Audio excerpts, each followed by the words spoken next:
successful launch of the Mangalyaan, or Mars craft as it's known there, from the Indian space station. It's going to be heading off on Earth. Become only the fourth nation to have a successful soft landing on the surface of the moon. Mangalyaan program that discovered water at the south pole of the moon, and India's Mars mission has completed its journey. After spending 8 years in the red planet's orbit, Mangalyaan has bid goodbye.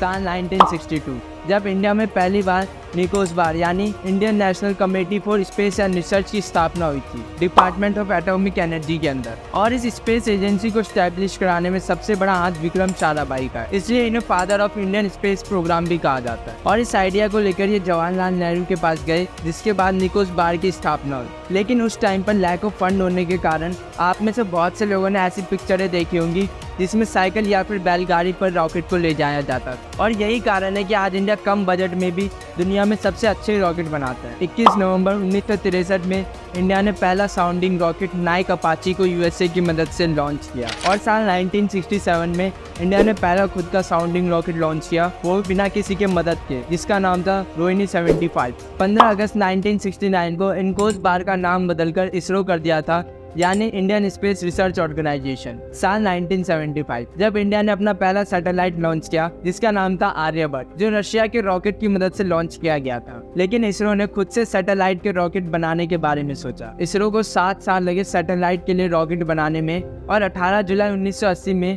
Rohini series 1 को SLV-3 यानी satellite launch vehicle की मदद से launch किया गया था। जिसके बाद India Russia, USA, France, UK, China और जापान के बाद 7th ऐसी कंट्री बना जिसने अपने सैटेलाइट को अर्थ के ऑर्बिट तक पहुंचाया था। इसके बाद इसरो ने सैटेलाइट के लिए और भी कई रॉकेट बनाए, जैसे small satellite launch vehicle SSLV, polar satellite launch vehicle PSLV, geosynchronous satellite launch vehicle GSLV, और अब ISRO nano satellite launch vehicle बनाने जा रहा है, जो स्पेस में छोटे छोटे सैटेलाइट को छोड़ने में काम आएगा। साल 1990 जब इंडिया और पाकिस्तान के बीच कारगिल का युद्ध चल रहा था, तब इंडिया ने यूएसए से ग्लोबल पोजिशनिंग सिस्टम GPS की टेक्नोलॉजी मांगी थी, जिससे इंडिया कारगिल रीजन के बारे में डेटा कलेक्ट कर सके। पर यूएसए के मना करने के बाद इसरो ने खुद का नेविगेशन सैटेलाइट सिस्टम बनाया, IRNSS यानी Indian regional navigation satellite system, जिससे अब इंडिया किसी भी रीजन, वेदर और डिजास्टर को आराम से ट्रैक कर सकता था। 2002 तक इसरो के पास कोई भी ऑफिशियल लोगो नहीं था, इसलिए 2002 में इसरो ने खुद का ऑफिशियल लोगो लॉन्च किया। और ये जो आप एक एरो देख रहे हो ऊपर जाता है, ये एक्चुअली एक सैटेलाइट को डिनोट कर रहा है। और दूसरी तरफ चाइना ह्यूमंस को स्पेस में भेज रहा था,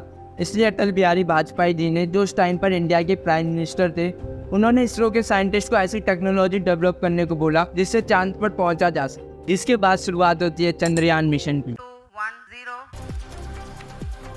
Chandrayaan-2 is India's most challenging mission so far, a highly complex undertaking. India is launching an historic lunar mission, hoping to become the first country to land a spacecraft on the moon's south pole. 2008 में India पहला अपना Chandrayaan 1 mission launch करता है। इसमें satellite को moon की orbit में place किया था, और इस सैटेलाइट के बाद इंडिया पहला ऐसा कंट्री बन जाता है जिसने मून पर पानी की डिस्कवरी की थी। 22 जुलाई 2019 को चंद्रयान 2 मिशन लॉन्च किया जाता है। इसमें ऑर्बिटर के साथ रोवर भी था, जिससे चांद की सरफेस को अच्छे से स्टडी किया जा सके। लेकिन 6 सितंबर 2019 को चांद पर लैंडिंग के टाइम सॉफ्टवेयर ग्लिच के चलते लैंडर क्रैश कर जाता है, लेकिन ऑर्बिटर सही काम कर रहा होता है। The communications from the lander to ground station was lost. और जैसा कि आप लोग जानते ही होंगे कि 14 जुलाई 2023 को इंडिया ने चंद्रयान मिशन 3 लॉन्च किया है, और एक्सपेक्टेड है कि 24 अगस्त को लैंडर चांद पर सॉफ्ट लैंडिंग करेगा।